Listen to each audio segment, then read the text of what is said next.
Students, आज हम करने जा रहे हैं एल्कलाई अर्थ मेटल के बाद जो हमारे पास ग्रुप 13 आता है। तो ग्रुप 13 जो है जिसे हम बोरॉन फैमिली कहते हैं उसके बारे में आज पढ़ने जा रहे हैं हम। ठीक है, तो ये हमारा SNP ब्लॉक जो मैं कलेक्टिवली करवा रहा हूँ आपको SNP ब्लॉक। तो इन दोनों चैप्टर में से हम टॉपिक कवर करेंगे जो हमारे सिलेबस में है और जो हमारे पास इम्पॉर्टेंट टॉपिक बनते हैं। तो बोरॉन फैमिली के बारे में बात करेंगे जो कि ग्रुप 13 है। तो ये मैंने लेक्चर नंबर 1 में आपको ऑलरेडी बता दिया था कि जो वो कौन कौन से एलिमेंट हैं जो कि ग्रुप 13 में प्रेजेंट होते हैं। तो एक बार फिर मैं आपको बता देता हूँ ग्रुप 13 में जो एलिमेंट आते हैं वो कौन कौन से हैं। तो ग्रुप 13 एलिमेंट जो पीरियोडिक टेबल का है, तो इसमें बोरॉन जिसका सिंबल B है, एल्युमिनियम Al है जिसका सिंबल Al एल्युमिनियम का सिंबल, और गैलियम आ गया, गैलियम के बाद इंडियम आ गया, इंडियम के बाद हेलियम आ गया। So these are elements of boron family. तो बोरॉन फैमिली स्टार्टिंग से ले तो सबसे पहले बोरॉन आता है, बोरॉन के बाद एल्युमिनियम, एल्युमिनियम के बाद गैलियम, गैलियम के बाद इंडियम, इंडियम के बाद थेलियम है। तो नेक्स्ट में आप देख सकते हो कि लास्ट में जो हमारे पास है, लास्ट में है निहोनियम। सो निहोनियम जो है हमारे पास, तो ये इसको केमिकली इतना करैक्टराइज नहीं किया गया, इसके मतलब कि इसके केमिकली रिएक्शंस के बारे में अभी हमें बहुत ज़्यादा इसकी नॉलेज नहीं है, डिस्कवरी नहीं हुई है। तो these elements are characterise having 3 valence electrons. 3 valence electron कहने का मतलब है कि बोरॉन जैसे ग्रुप 13 है, ग्रुप 13 में कितने वैलेंस इलेक्ट्रॉन होंगे? 3 होंगे। ठीक है, तो इसी तरीके से अगर 14 की बात करेंगे तो 14 में 4 जो वैलेंस इलेक्ट्रॉन होंगे। तो अगर ये 3 इलेक्ट्रॉन जो है वो डोनेट कर दिए जाएं तो इसमें 13 में से -3 इलेक्ट्रॉन निकाल दो तो इसकी इलेक्ट्रॉनिक कन्फिग्रेशन 10 बन जाती है। सो बोरॉन जो है वो B3 positive as a 3 positive भी एग्जिस्ट करता है। ठीक है, तो इसलिए इसके कंपाउंड जैसे BH3 वगैरह कंपाउंड इसके बन जाते हैं। तो इसमें डाइबोरेन भी बनता है, B2H6 वगैरह भी बनते हैं। ठीक है स्टूडेंट्स, तो इसके अलावा हम देख सकते हैं कि इसमें और कौन कौन सी जो है खासियत है, कौन कौन सी बातें हैं। तो आप देख सकते हो इसे और क्या नाम दिया गया है, ट्रायल्स भी इन्हें कहते हैं। इस एलिमेंट्स को जो कि ग्रुप 13 के एलिमेंट्स हैं उन्हें ट्रायल्स भी बोला जाता है। ठीक है स्टूडेंट्स, सो हम देखते हैं इनके आगे करैक्टर्स के बारे में, बोरॉन फैमिली के करैक्टर कौन कौन से हैं। तो हम देख सकते हैं बोरॉन फैमिली के करैक्टर में सबसे पहले हमें जनरल इलेक्ट्रॉनिक कन्फिग्रेशन मतलब NS2NP जो है इसमें NS2NP, सॉरी यहाँ 1 आना चाहिए था। सो NS2NP1 होगा। ठीक है, 3 नहीं होगा, NS2NP1 होगा क्योंकि इसमें S में 2 इलेक्ट्रॉन है और P में 1 इलेक्ट्रॉन होगा। ठीक है, तो टोटल हमारे पास 3 इलेक्ट्रॉन होंगे। तो जो 10 है इलेक्ट्रॉन वो तो इलेक्ट्रॉनिक कन्फिग्रेशन के नोबल गैस एक्वायर कर ली, और 3 जो है इसके बाहर के आउटर मोस्ट शेल में है, ये 3 नहीं होगा। ठीक है, सो ये मिसकंसेप्शन ना आपको हो जाए, तो यहाँ होगा क्या होगा, NS2NP1 होगा। ठीक है, सो ये है इसकी outer most electronic general electronic configuration. और बोरॉन जो टिपिकली है ये नॉन मेटल है, मेनली जो बोरॉन जो होती है ये टिपिकली नॉन मेटल है। बाकी की अदर एलिमेंट्स जो है उनमें मेटल लाइक करेक्टर है, जैसे एल्युमिनियम हो गया, गैलियम हो गया, इंडियम हो गया, थेलियम हो गया। तो ये सभी के सभी इनमें कौन से करेक्टर हैं, मेटल लाइक करेक्टर इनमें प्रेजेंट हैं, सिर्फ एक बोरॉन को छोड़ के जिसमें बोरॉन में नॉन मेटेलिक करेक्टर प्रेजेंट है। ठीक है स्टूडेंट्स, सो नेक्स्ट आप देख सकते हो अगर टॉप से बॉटम की बात की जाए, टॉप से बॉटम की बात की जाए तो इसमें आयनाइजेशन एनर्जी जो है वो डिक्रीज़ होगी। आयनाइजेशन एनर्जी क्या हो रही है, डिक्रीज़ होगी इसमें। ठीक है, सो आयनाइजेशन एनर्जी विल डिक्रीज, इसके कारण जो है मेटालिक करैक्टर इंक्रीज़ होगा। तो ये मैं पहले ही लेक्चर 1 में बता चुका हूँ कि आयोनाइजेशन एनर्जी है वो बिल्कुल ही इन्वर्सली प्रोपोर्शनल होती है मेटालिक करैक्टर के, किसके, मेटालिक करैक्टर के बिल्कुल इन्वर्स में होती है। मतलब जितना ज़्यादा आयोनाइजेशन एनर्जी जो है वो होगी उतना कम मेटालिक करैक्टर होगा, या फिर जितना ज़्यादा मेटालिक करैक्टर हो उतनी आयोनाइजेशन एनर्जी कम होगी। ठीक है स्टूडेंट्स, सो हम इनके कुछ रिलेशनशिप देख लेते हैं जिसे कि डायगोनल रिलेशनशिप बोलते हैं। डायगोनल रिलेशनशिप का मतलब क्या होता है कि मान लो कि आपके पास ये है ग्रुप, दो ग्रुप बना देता हूँ मैं, एक तो बोरोन बना देता हूँ और नेक्स्ट में जो नेक्स्ट फैमिली का मेंबर होगा जैसे कि सिलिकॉन है, जो कि नेक्स्ट है, ये ग्रुप 13 है और ये ग्रुप 14 है। ग्रुप 13 और 14 के ये एलिमेंट का बोरोन का रिलेशन जो है वो किसके साथ होगा, सिलिकॉन के साथ होगा। तो ये एलिमेंट जो है एक दूसरे के लिए डायगोनल पोजीशन पर पड़े हुए हैं। ठीक है, तो इसका मतलब है कि वो ग्रुप दूसरे वाले आगे वाले ग्रुप के ग्रुप का जो है वो एलिमेंट होगा। ठीक है, वो उसी ग्रुप का नहीं होगा लेकिन डायगोनली प्रेजेंट होगा, तो उसके साथ इसकी सिमिलैरिटीज़ होंगी। तो सिलिकॉन के साथ इसकी कौन कौन सी सिमिलैरिटीज़ हैं उसके बारे में हम बात करने जा रहे हैं। सो बोथ आर, हाँ जी बेटा, आप देख सकते हो कि इसमें सिलिकॉन और बोरॉन है। जो सिलिकॉन और बोरॉन है दोनों में देखो कौन से करैक्टर होते हैं, दोनों ही सेमीकंडक्टर्स हैं। दोनों क्या हैं, सेमीकंडक्टर हैं।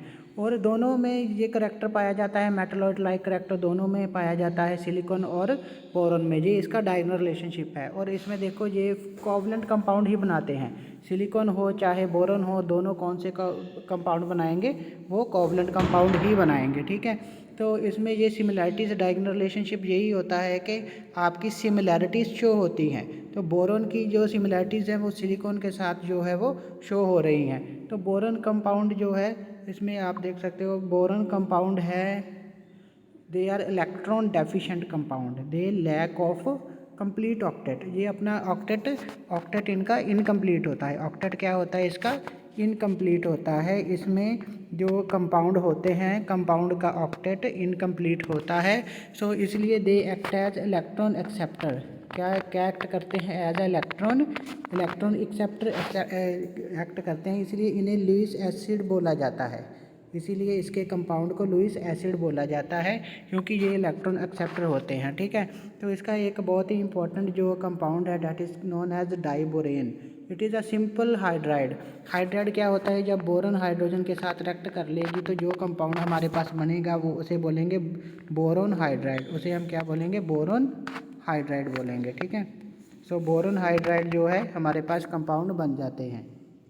हाँ जी बेटा, जो सिंपलेस्ट हमारे पास हाइड्राइड है वो कौन सा है, बोरॉन हाइड्राइड है। ठीक है, सो नेक्स्ट हम आगे चलते हैं। हमारे पास आगे कौन सी है, देखो नेक्स्ट में देखो कि बोरॉन फैमिली में जो वो क्या है, एक बहुत ही इम्पोर्टेंट कंपाउंड है जिसे हम बोलते हैं डाइबोरेन। डाइबोरेन का फॉर्मूला B2H6 है हमारे पास, B2H6 डाइबोरेन का फॉर्मूला है।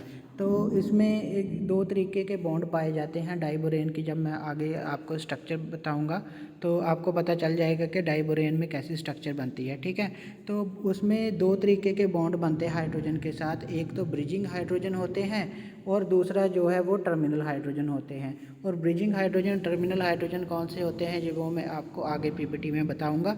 सो इसका और बोरॉन का ऑक्साइड जो है उसे वो एसिडिक होता है। ये भी याद रखने के लिए बहुत ज़रूरी है कि बोरॉन का जो ऑक्साइड है, बोरॉन का ऑक्साइड क्या होगा, जब बोरॉन ऑक्सीजन के साथ जो कंपाउंड बनाएगी तो हमारे पास बोरॉन ऑक्साइड बनेगा। ठीक है, बोरॉन ऑक्साइड बनेगा। जब बोरॉन ऑक्सीजन के साथ रिएक्ट करेगी तो बोरॉन ऑक्साइड बनेगा। तो boron being a non metal, ये क्या है, नॉन मेटल है। नॉन मेटल जो है ऑक्साइड वो क्या होते हैं हमारे पास, एसिडिक होते हैं। नॉन मेटालिक ऑक्साइड जो है हमारे पास एसिडिक होते हैं। ठीक है, तो हम देखते हैं कि इसमें और कौन कौन से जो हमारे पास एल्युमिनियम के कंपाउंड भी देखें। अगर एल्युमिनियम के कंपाउंड देखें तो हमारे पास देखो एल्युमिनियम के oxide amphoteric both basic and acidic, both basic and acidic. मतलब अगर इसको एल्युमिनियम ऑक्साइड को बेस के साथ रिएक्ट करवाओगे तो ये एल्युमिनियम ऑक्साइड एसिड की तरह रिएक्ट करेगा। अगर एसिड के साथ रिएक्ट करवाओगे तो एल्युमिनियम ऑक्साइड बेस की तरह एक्ट करेगा। इसका मतलब होता है एम्फोटेरिक नेचर है इसकी। ठीक है, आगे देख लेते हैं कि हमारे पास एल्युमिनियम ट्राइक्लोराइड जो है, एल्युमिनियम का एक बहुत ही इंपॉर्टेंट कंपाउंड है एल्युमिनियम ट्राइक्लोराइड। ये एज अ डाइमर एग्जिस्ट करता है। डाइमर का मतलब है कि ये दो हो जाएंगे, ये वाले हमारे पास दो हो जाएंगे, जिसे हम ऐसे लिखते हैं Al2Cl6। ठीक है, ये डाइमर है। इसे बोलते हैं डाइमर। तो ये भी एक तरीके से जो है, इसका भी ऑक्टेट इनकम्प्लीट है। इसका भी ऑक्टेट क्या है? इनकम्प्लीट ऑक्टेट है। इनकम्प्लीट है इसका भी ऑक्टेट। इसे भी इलेक्ट्रॉन एक्सेप्टर बोला जाएगा। इसे भी इलेक्ट्रॉन एक्सेप्टर बोला जाएगा। तो ये भी एज अ लुईस एसिड की तरह बिहेव करता है। ये भी एज अ लुईस एसिड की तरह बिहेव करता है। इसकी बहुत ही एक इम्पॉर्टेंट जो ऑर्गेनिक केमिस्ट्री में इसका बहुत यूज़ किया जाता है। ऑर्गेनिक केमिस्ट्री में जब फ्रीडल क्राफ्ट रिएक्शन करते हैं तो वहाँ इसको यूज़ किया जाता है। तो लिथियम एल्युमिनियम हाइड्राइड, इसका एक इम्पॉर्टेंट हाइड्राइड है लिथियम एल्युमिनियम हाइड्राइड, जो कि as a reducing agent use किया जाता है इन द ऑर्गेनिक केमिस्ट्री में।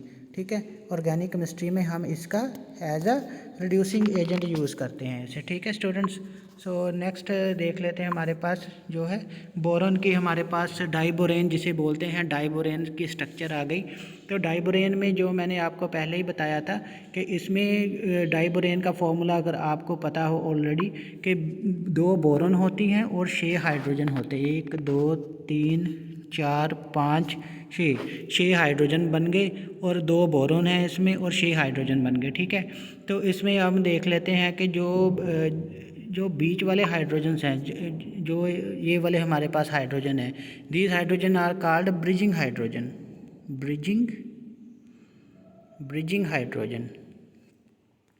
ब्रिजिंग हाइड्रोजन है हमारे पास। ठीक है, तो 2 हमारे पास ब्रिजिंग हाइड्रोजन हो गए। तो इसके अलावा जो बच गए हमारे पास 4 हाइड्रोजन। एक तो ये वाला हो गया, एक ये हो गया, 2 ये 3 और ये 4। ये 4 जो है इसे बोलते हैं टर्मिनल हाइड्रोजन्स। क्या बोलते हैं? टर्मिनल हाइड्रोजन बन गए हमारे पास। ठीक है, तो ये 2 तरीके के हाइड्रोजन पाए जाते हैं। इसमें एंगल आप देख सकते हो, जो अंदर वाला एंगल है ये वाला एंगल, तो ये वाला एंगल है 97। जो बाहर वाला एंगल होगा ये वाला 122 डिग्री सेल्सियस, 122 डिग्री है हमारे पास। ठीक है, तो अगर इसको एक और नाम दिया जाता है, जो अंदर वाले ये वाला बॉन्ड जो बन गया, मैं आपको दिखाता हूँ कि बोरॉन जो है ये ऐसे बोरॉन है, इसके बीच में एक जहाँ हाइड्रोजन पड़े हैं तो ऐसे बॉन्ड बनते हैं। ठीक है, इसमें 2 इलेक्ट्रॉन, इसे बोलते हैं 3 सेंटर 2 बॉन्ड। 3 सेंटर क्यों हुए? क्योंकि ये बोरॉन है और ये हाइड्रोजन है और ये बोरॉन है। ये कितने सेंटर हो गए? 3 सेंटर हो गए। तो ये कितने इलेक्ट्रॉन से बना है? 2 इलेक्ट्रॉन से बना है। एक यहाँ इलेक्ट्रॉन है, एक यहाँ बना है। ठीक है, तो इसे बोलते हैं 3 सेंटर 2 इलेक्ट्रॉन बॉन्ड। ठीक है, 3 सेंटर 2 इलेक्ट्रॉन बॉन्ड, इसे बनाना बॉन्ड भी बोल देते हैं, आल्सो कॉल्ड बनाना बॉन्ड। स्पेलिंग वही है जो नॉर्मल बनाना फ्रूट के होते हैं। तो यहाँ देखो बाकी के हाइड्रोजन यहाँ लगे होंगे। दूसरा जो ये यहाँ ये दो ब्रिजिंग हो गए, ये वाला और ये वाला ब्रिजिंग हो गए। तो ये वाला और ये वाला टर्मिनल है, और एक 2 और बना लेते हैं हम इधर भी। ये भी हमारे पास टर्मिनल हाइड्रोजन्स हैं। ठीक है, तो ये है बनाना बॉन्ड है। इसी में डाइबोरेन में होता है 3 सेंटर 2 इलेक्ट्रॉन बॉन्ड है, वो सिर्फ ये वाले हैं 3 सेंटर 2 इलेक्ट्रॉन बॉन्ड। ठीक है, लेकिन ये वाले बॉन्ड, इन बॉन्ड को क्या बोलेंगे? ये वाले बॉन्ड 2 इलेक्ट्रॉन बॉन्ड ही है सारे के सारे। जो टर्मिनल हाइड्रोजन के बॉन्ड है, these are 2 centre 2 electron bonds only. ठीक है, 2 सेंटर 2 इलेक्ट्रॉन बॉन्ड। क्लियर है स्टूडेंट्स?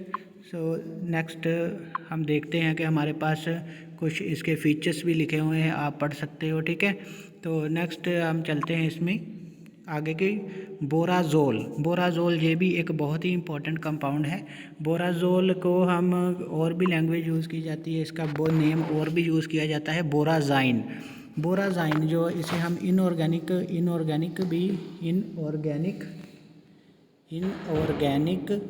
बेंजीन भी बोल देते हैं। इसका एक और नाम है इनऑर्गेनिक बेंजीन भी बोल देते हैं।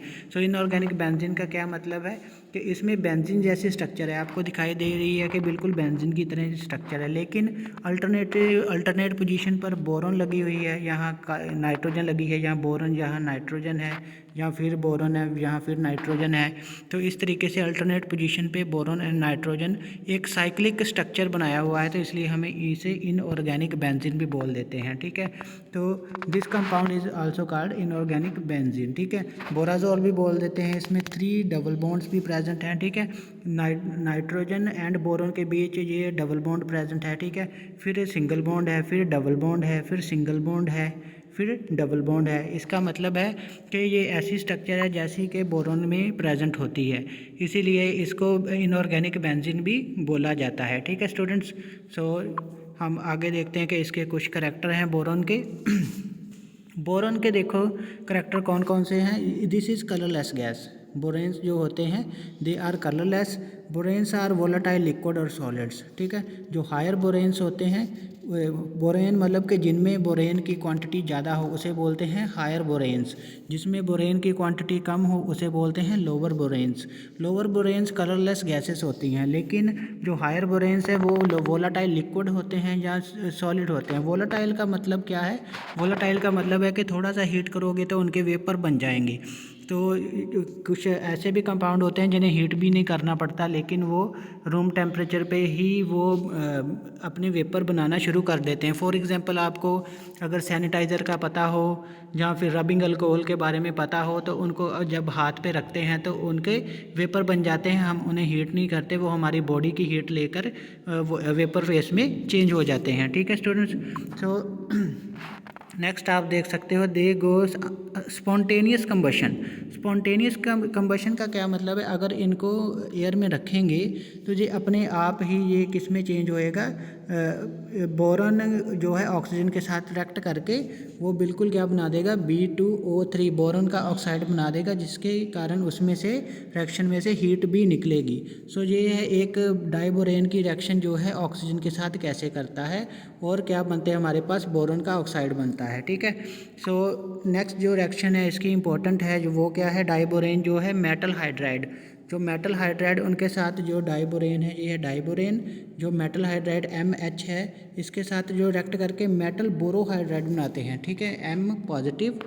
तो और ये ब्रैकेट में हमने डालना है BH4 और इसके बाहर नेगेटिव।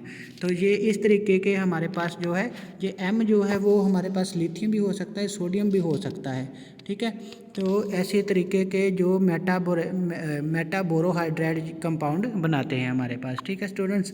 तो ये इंपॉर्टेंट करैक्टर्स थे हमारे पास इसके। तो ये हमारा बोरॉन के बारे में हो गया, ठीक है students. Thank you for watching the video.